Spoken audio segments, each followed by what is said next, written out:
খ্রিস্টে ভাই বোনেরা, আজকের এই সুন্দর শোভাযাত্রার জন্য আমরা এখানে আছি। নিশ্চয়ই ঈশ্বরের আশীর্বাদ আমাদের উপরে নেমে আসছে। আজকের মঙ্গল সমাচারে আমরা শুনলাম দুইটি ভাগ আছে। প্রথম ভাগে যিশু শাস্ত্রীদের দিকে ধিক্কার করে কথা বলছেন।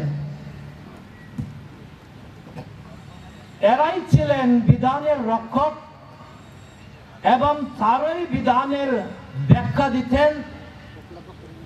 তারা মনে করেন যে বিধানকে তাদের পুঙ্খানুপুঙ্খভাবে পালন করতে হবে, যাতে তারই অন্যদের কাছে বিধান পালনের আদর্শ হয়ে ওঠেন। কাজেই তারা এরকম করে না। আজকের মঙ্গল সমাচারে দ্বিতীয় ভাগে আমরা শুনলাম একজন বিধবার কাহিনী। আমরা যদি মঙ্গল সমাচারকে লক্ষ্য করে শুনলাম,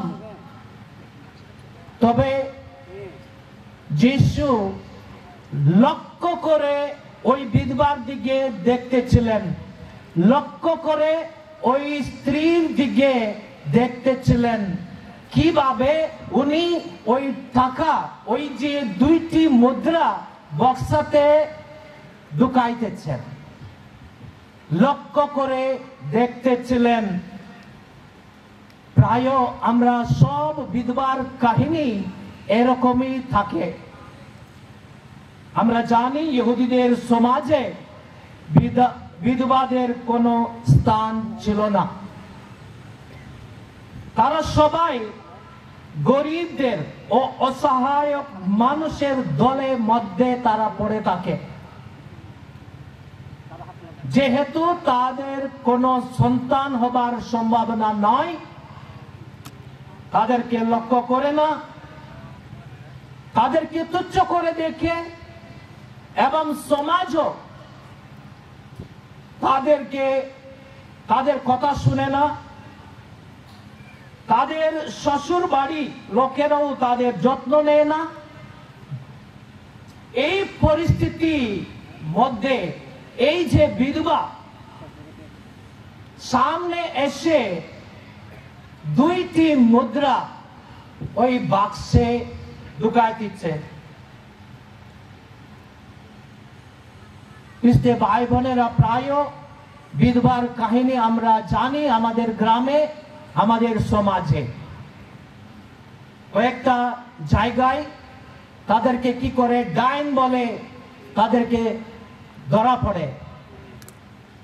এইভাবে তাদের উপর অন্যায় অত্যাচার চলে। কিন্তু যিশু আজকের মঙ্গল সমাচারে দেখলাম লক্ষ্য করে ওই বিধবার দিকে দেখছে।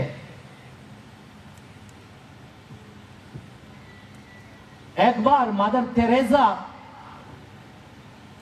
যে বিকাল সময় রওনা গেলেন ওই একটা গ্রামে, প্রায় যখন উনি যাইতেন তার সঙ্গে কিছু চালও নিয়ে যাইতেন। তবে একবার গেলেন একটা বিধবার বাড়িতে অল্প চাল নিয়ে, আর বিধবা তাকে আশ্রয় দিল, বলল, সিস্টার আপনি আসুন, বসেন। আর সিস্টার তার যে চাল আনছিল তার হাতে তুলে দিল, এবং সঙ্গে সঙ্গে ওই মহিলা, ওই বিধবাটা চালটা নিয়ে বের হয়ে গেলেন। সিস্টার জানলেন না কোথায় গেলেন, ভাবতে লাগলেন বোধহয় সে কি বিক্রি করতে যাচ্ছে। তবে 5 মিনিটের পরে আবার আসছে। যখন মাদার তেরেসা সিস্টার তাকে জিজ্ঞাসা করলো কোথায় গিয়েছিল, আমি যে তোমাকে অল্প চাল দিয়ে আসছিলাম,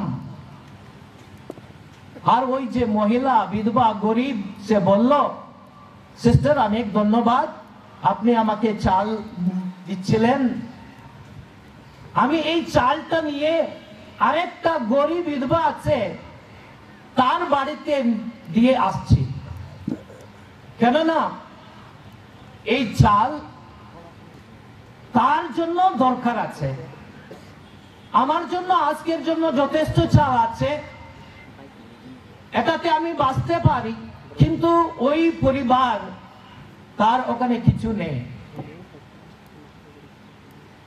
খ্রিস্টতে ভাই বোনেরা, এখানে আমরা দেখলাম একজন বিধবা আরেকটা বিধবার প্রতি করুণা, দয়া, উদারতা। এই গরিব বিধবা হলো প্রভুরই এক প্রতিছবি,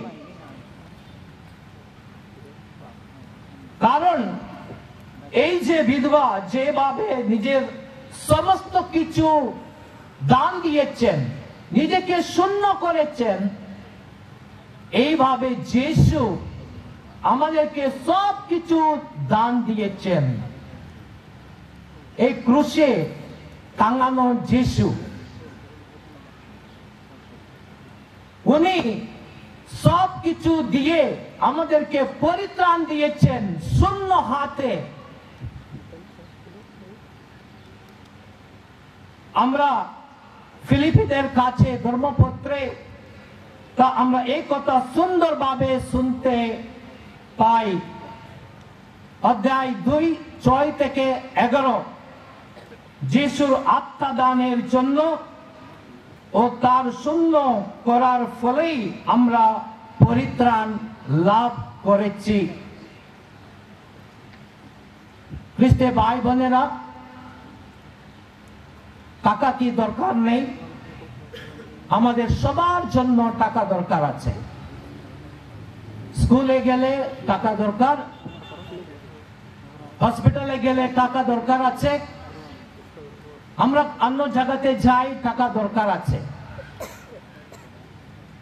তবে আজকে আমরা শুনলাম এই যে বিধবা তার যা কিছু ছিল সব কিছু দান দিয়ে দিল।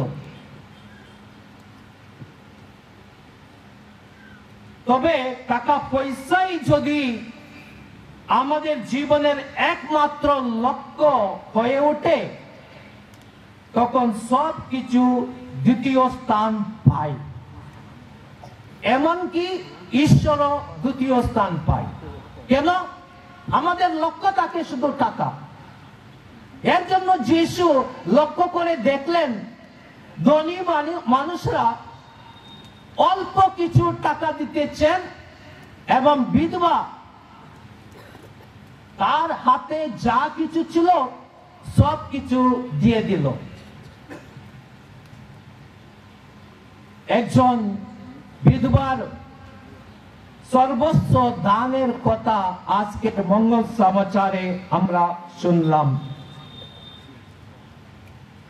সাধু আগস্টিন একবার বলেছিলেন, ঈশ্বরের তোমার টাকা পয়সা প্রয়োজন নেই, কিন্তু গরিবদের তার একান্ত প্রয়োজন আছে, তাই তুমি গরিবদের দান করো আর ঈশ্বর তা গ্রহণ করবেন।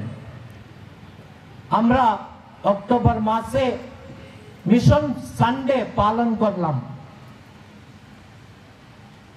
আর আমরা কি করি?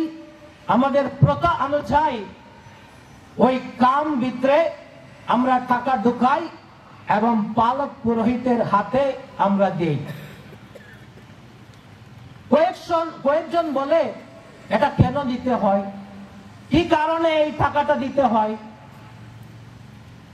আমরা প্রায় বুঝি না। যারা বুঝে তারা বলে, ফাদার আমি বছরে একবার মিশনের জন্য টাকা দিচ্ছি, মিশন কাজের জন্য টাকা দিচ্ছি। আমরা তাদেরকে বলি, তোমার দিনের এক দিনের বেতন তুমি কামে ঢুকাইয়া দাও। প্রায় আমরা কি দেখি, পুরান টাকাটা অনেক সময় ঢুকাই দেই, অল্প কিছু টাকা ওখানে ঢুকাই দেই, অনেক সময় এখানে অনেক স্বার্থ হয়। আমাদেরকে বলা হচ্ছে কয়েকজনের অভ্যাস আছে দশমাংশ। আমরা কি দশমাংশ দিতে হয়, কেন দিতে লাগে, এরকমের প্রশ্ন আমরা করি। তবে আজকে শুনলাম এই যে বিধবা, তার সব কিছু সে দান দিয়েছে। খ্রিস্টে ভাই বোনেরা, তবে একটা প্রশ্ন এখানে উঠবে, আমি ঈশ্বরকে কি দিতে পারি? কি আমার সর্বস্ব যা আছে আমি দিতে পারি? আমি কি দিতে পারি? কেননা ঈশ্বর আমাদেরকে অনেক কিছু দিতেছেন। উনি হিসাব করে না, আমি তোমাকে কত দিলাম, কিন্তু আমরা অনেক কিছু পাই। পরিবর্তে আমরা ঈশ্বরকে কত দেই, হিসাব করে দেই। আজকে আমরা সাক্রামেন্টের শোভাযাত্রার জন্য এখানে মিলেছি, আর নিশ্চয় এই শোভাযাত্রার জন্য অনেক পরিকল্পনা করে টাকা সঞ্চয় করে এখানে আছি। অনেক সময় আমাদের কথা হয় শুধু টাকার ব্যাপার,